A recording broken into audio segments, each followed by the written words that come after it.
Welcome to TAC Talk. I'm your host, Nadirah Nazeer. I have the pleasure to welcome back Natalia Kusendova, which is the MPP for Mississauga Center. I have to say, I really admire this woman. The reason being is because she's still doing two jobs. She does a full-time and a half job as being the MPP serving the constituency of Mississauga Center. At the same time, she's still doing her shift as a nurse. And that's really great and admirable because she's still keeping up with her accreditation, and also she gets to work with the people so that she can understand what are the issues at a grassroots level. Natalia, welcome back. Nadirah, thank you so much for that kind introduction. Thank you. Really good, and I think I've told you that before. It's really difficult, the job that you do is very, very demanding. At the same time, you still keep up. And I think it's really good too because you get to keep up with what are the issues, what are the people saying. At the same time, that keeps it very grounded and very real. But what we want to talk about today is the budget. Absolutely. And so you've said it so well yourself that, being with my patients really helps to keep me informed about where our healthcare issues lie. And so I do about 2 shifts per month just to maintain my nursing license. And I love my job as a nurse, but of course I love my job as an MPP, and that's what people elected me to do. And I'm just so humbled to be able to serve the people of Ontario. And you get to serve them 2 ways, in the hospital and also as an MPP. Exactly. Best of both worlds. Yes. So we want to talk about the budget today. Thank you so much for coming very well prepared. So there's a lot of people who normally approach me and say, hey, they have certain questions. As you know, I am running federally for Beatrice East York. Yes. Oftentimes people doesn't know the differences come down between a federal level and a provincial level. But I welcome all these questions because now I have that opportunity to ask you those answers at the provincial level about what's being done. First of all, maybe just a quick general questions regarding the budget for this year. What strategy does the government plan on using to reduce the deficit towards the big goal? Because that's one of the things that they said that they were going to do once they got into power is to reduce the deficit. What are they doing to do that? Absolutely. So I am just so proud of this budget, and the title of the budget is Protecting What Matters the Most. And this is the first Conservative budget in the province of Ontario since the last 15 years. And this budget outlines a responsible plan to return to balance, because you know what? Budgets do not balance themselves, and therefore we really laid out the plan for the people of Ontario to understand how we're going to return to balance by year 2023 to 2024. And this plan is laid out with no new tax increases. When we were running, we committed to the people of Ontario that we will not be increasing our taxes because we already pay so many taxes in this province. And so, our budget outlines that plan. And just to highlight some of the key things that are in this budget, for example, we're bringing $26 billion over the next 6 years in relief to Ontario families, individuals, and businesses as well, while at the same time eliminating the deficit. So eliminating the deficit is not an easy process. When we started this task, we were at a $15 billion deficit. The previous Liberal government has left us with $15 billion of deficit, even though the previous Premier, Kathleen Wynne, promised the people of Ontario that she will come back to balance by the end of her term in year 2018, and she has not done that. She has left us in a $15 billion deficit. But our government, with our Premier Doug Ford and of course our Minister of Finance, Vic Fedeli, already in the first 9 months that we were in power, we were able to reduce the deficit to $11.7 billion. So that's almost $4 billion of savings that we found just by looking for efficiencies within the way the government spent. So for example, getting rid of fax machines, right? That's such an archaic way of doing things. Nobody uses faxes anymore. So we got rid of fax machines. What else did we eliminate? For example, some governmental publications get printed thousands of copies of these brochures that lay and then collect dust. We live in a digital era, so instead of printing all of these materials, they're available on our websites. People of Ontario can access digital copies, which is what they do anyways, right? And so by just looking at these little things here and there in every single ministry, going through line by line in every single ministry, we already found such a significant saving in just the first 9 months. And this budget really lays out a plan over the next 5 years how we will slowly but responsibly return to balance while protecting what matters the most, such as, education and healthcare. And we're going to get into those questions. I know it's not an easy task to clean up after a Liberal government and to be able to reduce deficit. You and I know that. Absolutely, absolutely. And also there's a lot of misconception out there. And really today's show is about addressing those misconceptions, right? And I know we may not cover everything in the 25 minutes of this show, but certainly there will be information available for them to see online from your website or other website that you may mention as to where people can go and be better informed about what the budget's about and where the cuts are and the reason behind it. So I have a few questions for you. The first one is about education. Every parent out there wants a very good publicly funded education for their kids, right? So what is being done by the Ontario education system to keep up to date? So that's a great question. I mean, children are our future. So making investments into our kids and their education matters to every Ontarian. Whether they have kids or not, we want to make sure that the next generation is well equipped because they are the leaders of tomorrow. And so in our budget, we have actually increased education spending. Despite what is being told out there, the overall spending from previous year is going up by 700 million. Now, within certain school boards, yes, there are some very modest cuts, but they're so modest. And let me explain. So the funding for schools is based on student enrollment. And so if in certain areas in the province, for example, in Toronto, there's less and less students because young families cannot afford to live in Toronto. So they're moving out more into my area, Mississauga or Hamilton, or more to the west because Toronto is so expensive. So because the student enrollment is decreasing in Toronto, some of the Toronto school boards, unfortunately, have been hit by some cuts. But those cuts are very modest. When we actually zone in on the numbers, it's usually 1 to 2% from the overall school board budget. So, the misinformation that's out there that, for example, in Mississauga, 400 teachers are being laid off, that is factually incorrect. In Mississauga, just so you know, it's my riding that I represent, we have 4 school boards. Out of the 4 school boards, 3 of them are getting a modest increase of about 1% or 1.5%. Only one school board, which is the Catholic school board, is having a decrease of 0.9%, just less than a 1% decrease.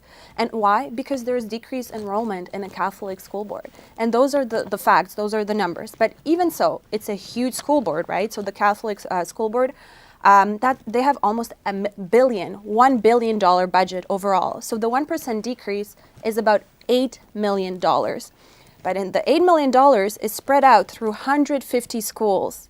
So if we divide 8 million by 150 schools, each school has a decrease of $53,000.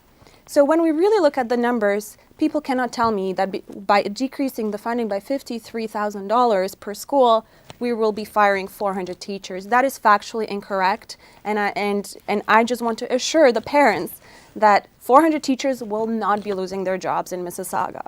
It's just unfortunate, right? Because you see a lot of people kind of protesting regarding that, which is unnecessary. So it's a really matter of educating them, because at the end of the day, both the student and the teachers wants to know what the Ontario government are doing to protect them, right? Because when you just run the numbers, it's 53,000 per year for one school.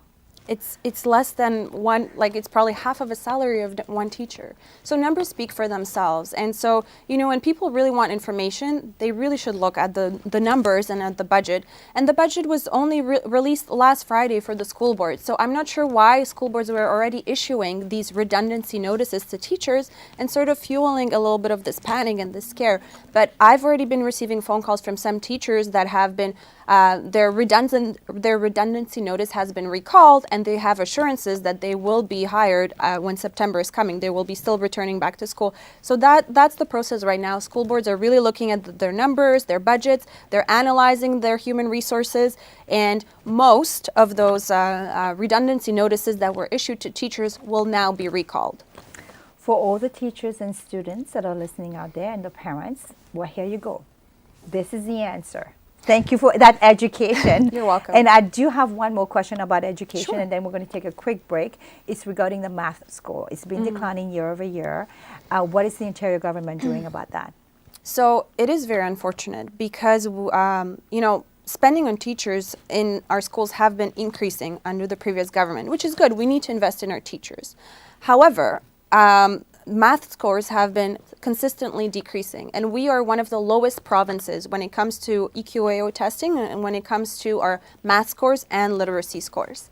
And so the Discovery Math program that the previous government endorsed is not working. So we scrapped that, and we have a new math strategy that we're going to be rolling out over the next 4 years. But we really need to focus on those fundamentals, because if students cannot do simple multiplication, that is very alarming, because the future is in math, in engineering, all the STEM.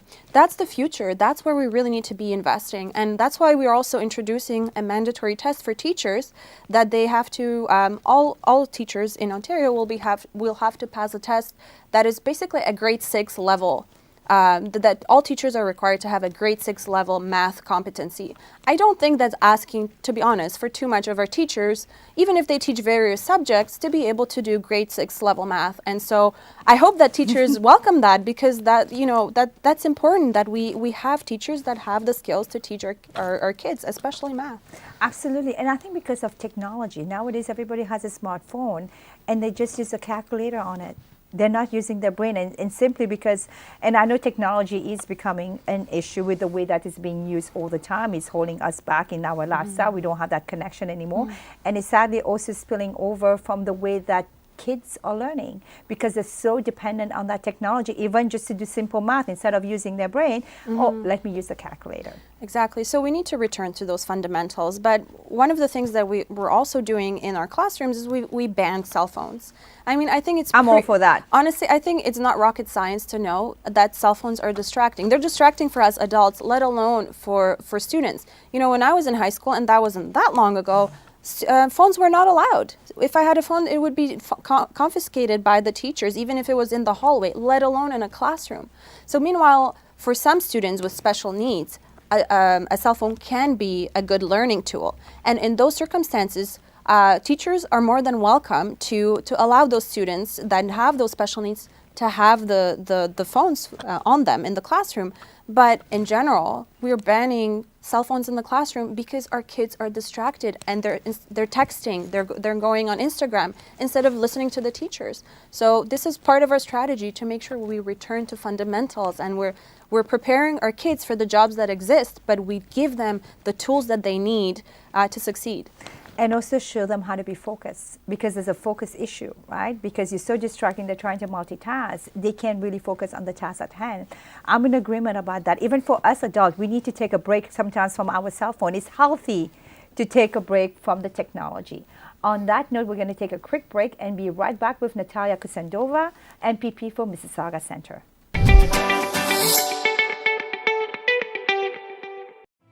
Combine a love and passion for food with authentic Mediterranean flavors. Add a touch of warmth and relaxation, and you'll have the best dining experience at Alpha Wall Restaurant. Located in the heart of Mississauga at 2273 Dundas Street West. Bring your loved ones and reward your appetite to an exquisite halal prepared menu. Our secret ingredient is just a hinge of love. Each plate prepared with care, creating a universal piece of art. Make every bite a memorable moment with Alpha Wall Restaurant.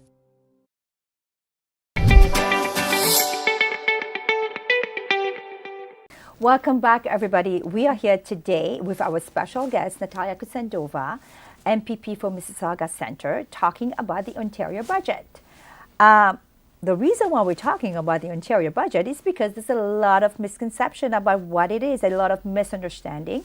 So Natalia is here today to kind of clarify some of the key misconception of what people think it is, but it's really not. So thank you for that. Next is healthcare. The question that I guess I have for you, what is the government doing to transform healthcare? Wow, that's a loaded question, because we're doing a lot. So in this particular budget, some of the highlights. So we're investing 2% overall. So the budget is for healthcare spending is increasing by 2% from the previous year. So there is no cut overall. There's actually an increase. Let me say that again. There is no cut overall. There is an actual increase. And for this year, 2019-2020, there is an investment of $384 million to build capacity within our hospitals, to open up more beds.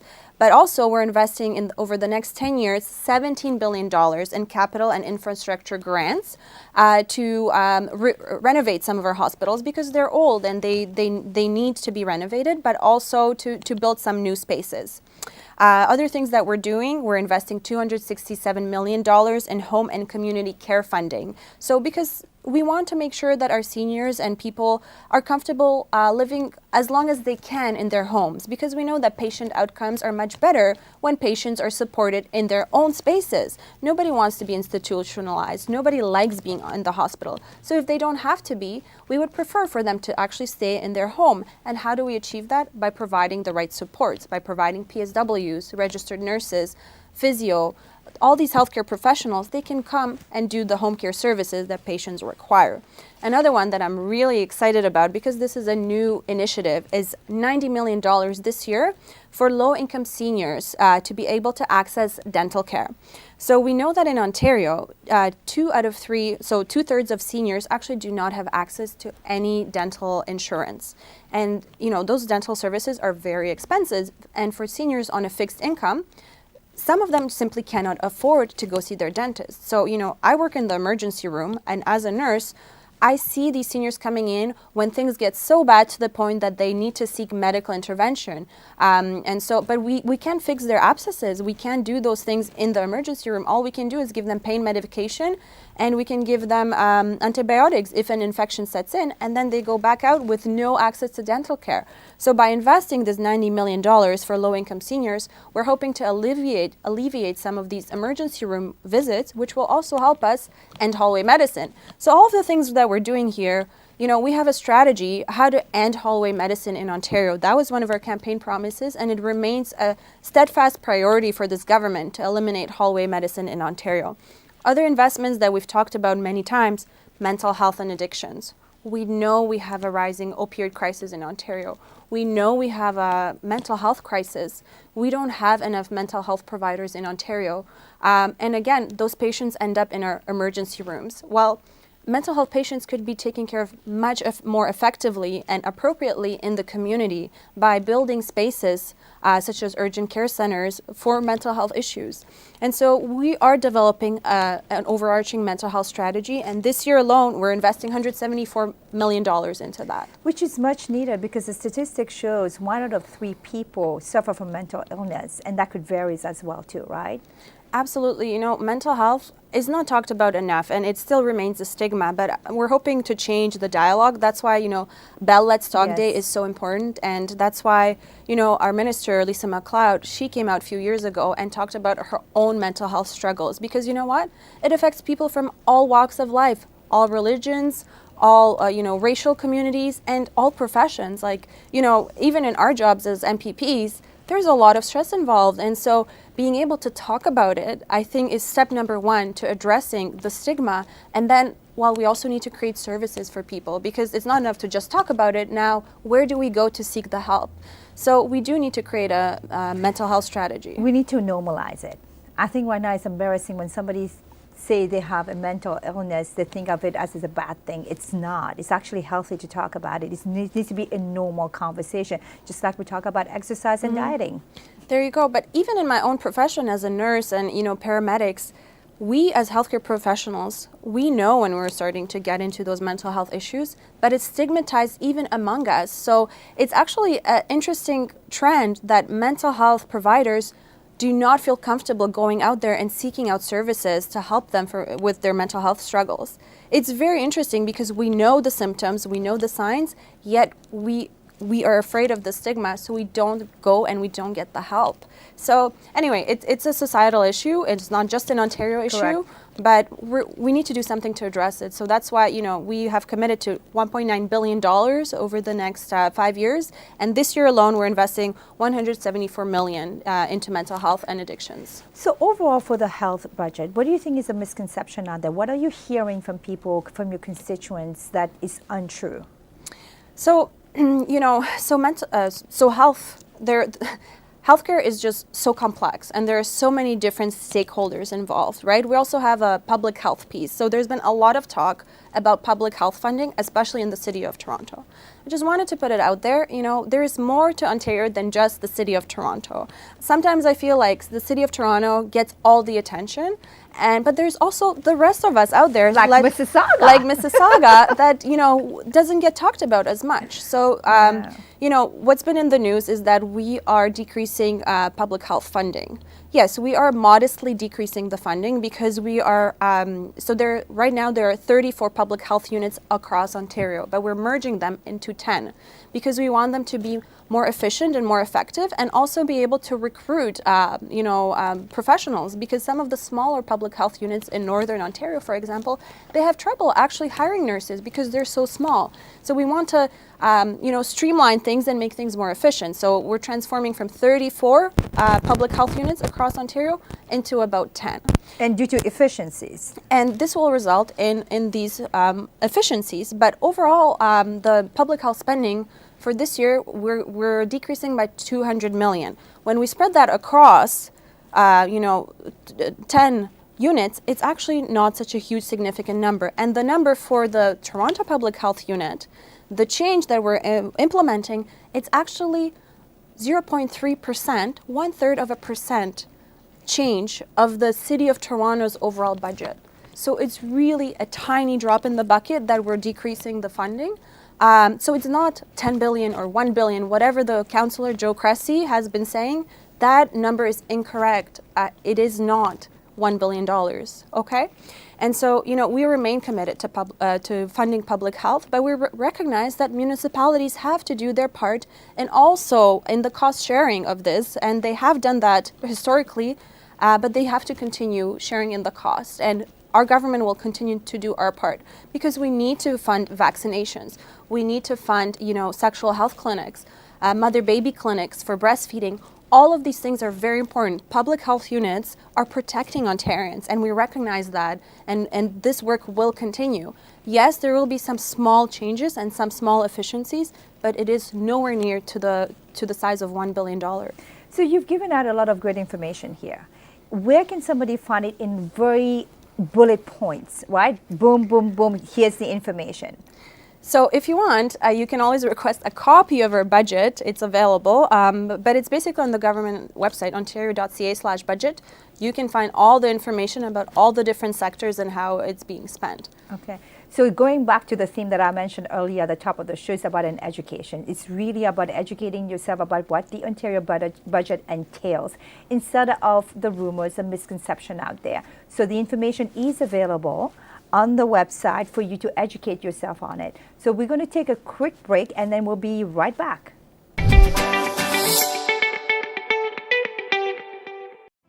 Combine a love and passion for food with authentic Mediterranean flavors. Add a touch of warmth and relaxation, and you'll have the best dining experience at Alpha Wall Restaurant. Located in the heart of Mississauga at 2273 Dundas Street West. Bring your loved ones and reward your appetite to an exquisite halal-prepared menu. Our secret ingredient is just a hinge of love. Each plate prepared with care, creating a universal piece of art. Make every bite a memorable moment with Alpha Wall Restaurant.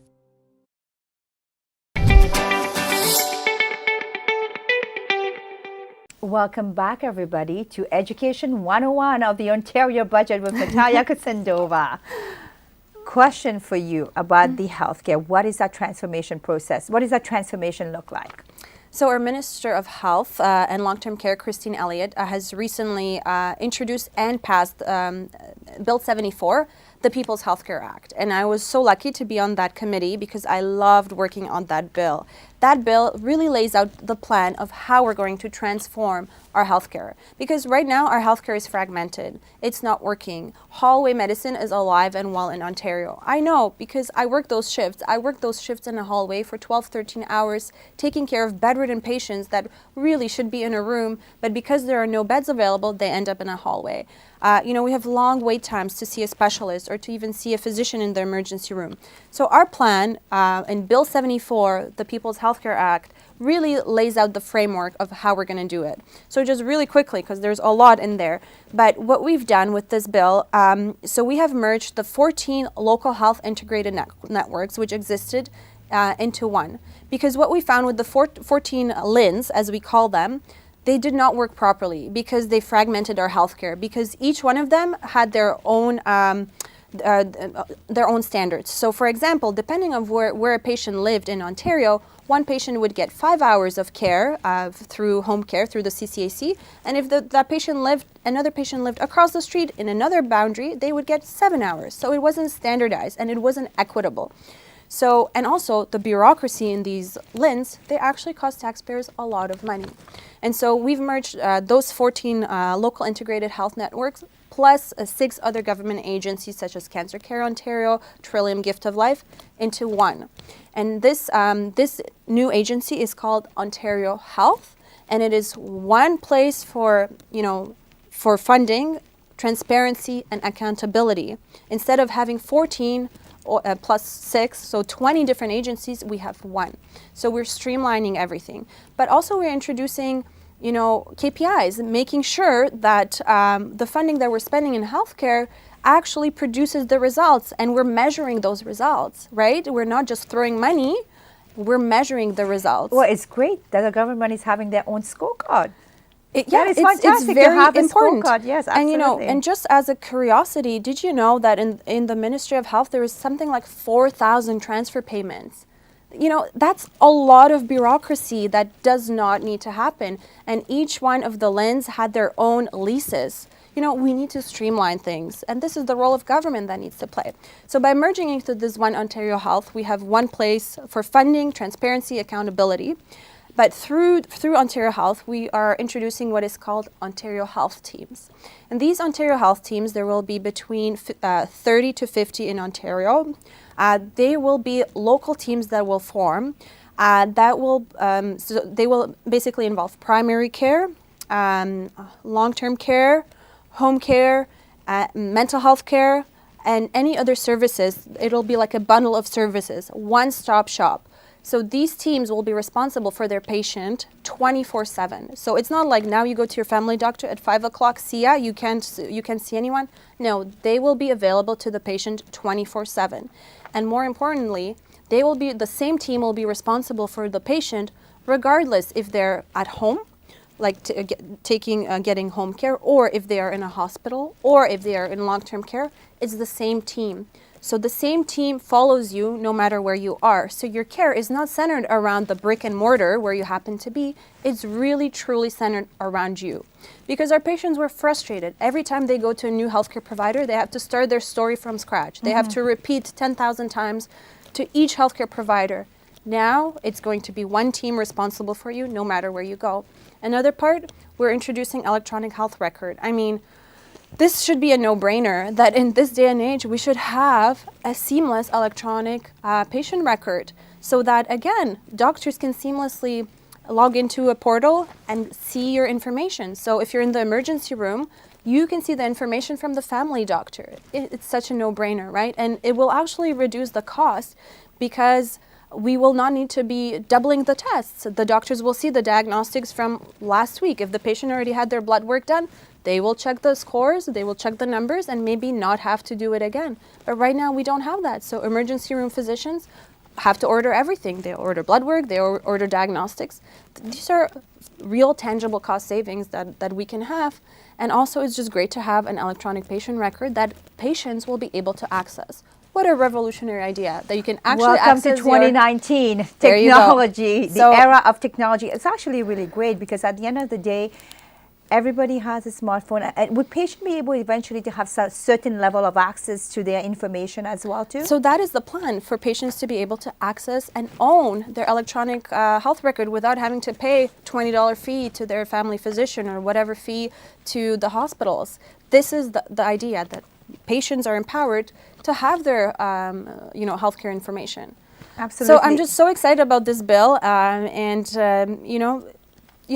it will take time because changes don't happen overnight. Absolutely. But within this next 4 years and within our government's mandate, I think we're going to transform our healthcare system. And I'm just so proud of our Minister Elliott and of the entire team that's been working on this. And now that the bill has passed and received the royal assent, the real work begins, right? So I'm just so excited for that. Absolutely, and I can see your excitement. So there's a lot of great things to look forward to, especially me coming from corporate IT. I'm all about standardization, efficiency, and the use of technology. I don't think we're using it enough, especially within the government, but it's time that we kind of up that game, because everybody today are very techno-savvy, and it's good to be able to have your information at a fingertip. Absolutely. And just final point on technology, we are working on a telehealth project where for certain ailments, patients will be able to access the doctor via like a teleconference instead of actually having to physically go in. Obviously, this cannot work for everything, because for some things your doctor actually has to touch you and assess you. But for certain ailments, I think it's very revolutionary. And I know in other provinces, for example, dermatologists, because that's a very visual type of field, dermatologists are already using it. So let's empower people. Let's use technology. Technology is our friend, and I'm just so excited. That's a video conference. Exactly. So to be able to access your healthcare provider via video instead of going into the emergency room, waiting forever. So this is great news, and it's very exciting. It is really great news, and I just learned quite a bit of things from you too, so thank you for that. You're welcome. I want to touch on transportation. What is being done regarding transportation specifically for Mississauga? So in Mississauga, great news, we are funding the Hurontario LRT. So this was a previous government's sort of idea and project, but we did do our due diligence. We did review the numbers, and we have some minor changes. For example, we got rid of the loop around Square One because that cost $300 million. Let me say that again. The loop around Square One cost $300 million. And a lot of stakeholders, a lot of people were wondering, what's the point of having the loop? Because the way it was planned, the Hurontario LRT, basically, just to explain, it connects Brampton. And so it starts in Brampton, goes through Mississauga. It's about 22 kilometers of light rail transit. And so people would have to get off at around the loop, which is beside the city hall, and then get back on. So it wasn't a seamless trip. And a lot of people were wondering why. And so we did our due diligence. We consulted. We crunched the numbers again, and we got rid of the loop. So now it's one seamless ride from Brampton all the way down to Lakeshore. So that's a great investment into Mississauga, $1.4 billion that our government is investing. And, the point is to decrease congestion, to make our city more walkable, more breathable, so to encourage people to not use their cars, but get on the LRT to get to work. Will everyone be able to use it? No, because not everyone lives in the confinements of the LRT. But we're hoping to encourage the usage as much as possible for those that will actually be able to get to work that way. But what is really good about this is that it connects the Brampton Sheridan College campus to the Mississauga Sheridan College campus. And we know that students are some of the most frequent users of public transit. So I'm really excited that we're doing that. What's the time frame for that? So you know what? Shovels should go in very soon. I keep asking the minister, and he doesn't want to give me a straight answer, because once he tells me, then he's committed. But the shovels will be going in pretty soon. Right now, we're still at the stage of request for proposals. There are 3 consortiums of companies that haven't approved to bid. And from what I understand, they're preparing their bids and submitting their bids right now. And then from the 3 consortium, we will pick, not us, but Metrolinx, who is our governmental agency, will pick one of the consortia to actually start the construction work and the design and everything on the project. So this construction will take the 4 years of my mandate. So I know people will be frustrated during construction. Usually people, because there will be more traffic, etc. But good things takes time, so be patient. Exactly. So I'm excited that over the next 4 years we will be really building this, and hopefully by the time we're done, we will still be in government. I'm pretty sure we will. Pretty confident you will be. I am. Yes, yeah, because you guys are doing some really amazing job. Thank And you. I know I have one last question, is regarding childcare. Young families out there, what can they expect regarding childcare from the Ontario government? So I'm really excited about this. We are investing $1 billion to create 30,000 childcare spaces. We know childcare is something that all families struggle with, not only funding it, but also finding the spaces. We simply do not have enough childcare spaces in Ontario right now. And so out of the 30,000, about 10,000 are in new schools, so completely brand new schools, which we're looking to invest in and to build. But we're also introduced something called the Child Care Credit. And this is really exciting because this is a credit that parents can apply for in their taxes. It's called Child Care Access and Relief from Expenses, CARE. And it's effective starting January 1st of this year, so parents will be able to file it under their next tax return. And basically, you will get a credit of up to $6,000 for a child under 7 years old, and then $3,750 for a child between 7 to 16 years old. And then for children with disability, we're increasing the credit up to $8,250. But the good thing about this program is that parents get to choose the daycare. So it can be publicly funded, it can be privately funded. It can be used for example, hockey lessons, or it can be used to pay for summer camp. So we're really giving the choice to the parents. And we're not, telling them, they know best what's for their child. So we're not telling them where to spend the money. We're giving them carte blanche to spend money on services that will benefit their kids. And so this is great news for Ontario families, and one that I'm very excited about. And especially we need to build those childcare spaces. I don't have kids yet, but I'm planning to have kids one day, and I need some spaces. So Absolutely. I'm happy that we're doing this. Absolutely. Any last thing you want to tell the viewers and your constituents here before we end the show? Well, I just wanted to say thank you once again, for giving me the honor to serve you. I'm here to learn and listen. Nobody is born an MPP, and I've learned so much in the last 9 months. It's been an incredible journey so far. Of course, every day is different. Every day we have different challenges. Even today, I had a constituent in my office that has a quite difficult situation. But every time I try to do my best to address those issues and connect people to the ministries that are responsible. And so, what I wanted to tell my constituents and the viewers today is, to give our government the benefit of doubt. I know there's a lot of negative attention perpetrated by certain channels, certain media, because, good news doesn't sell, bad news sells, right? But give us the benefit of doubt. Give us a little bit more time to actually, the changes that we're bringing to Ontario to actually take effect. Because this is just our first budget, and it was just introduced literally a couple of weeks ago. So for those changes and the investments that we're making to actually take effect will take a little bit of time. Absolutely, if you have questions, please reach out, inform yourself. Don't just, whatever you hear in the media, don't just take that at face value. Do your own research, educate yourself, because knowledge is power, right? And even though, yes, there are some modest, small cuts in these budgets because we want to return back to balance, the overall spending is actually increasing. So please get informed, look at the numbers, and if you have any doubts, reach out to your MPP. Well, Natalia, thank you so much. I think this is a great show today. It's about Ontario Budget Education 101. So we've covered quite a bit at a very high level. For more details, contact your MPP, or you can also check it out on the website. Absolutely appreciate your time, and I think the way that you laid it out, it's actually a great budget that will absolutely help people of Ontario. And please, just to reiterate what Natalia said, educate yourself on this budget. Be informed. Ask the questions instead of just assuming of what it is. So thank you so much. Thank you for coming. Thank you for having me. Knowledge is power. Yes, for that. I'm going to give her a high five for this. So thank you, everybody, for joining us today. I want to thank my fashion stylist, Susie Tamasi.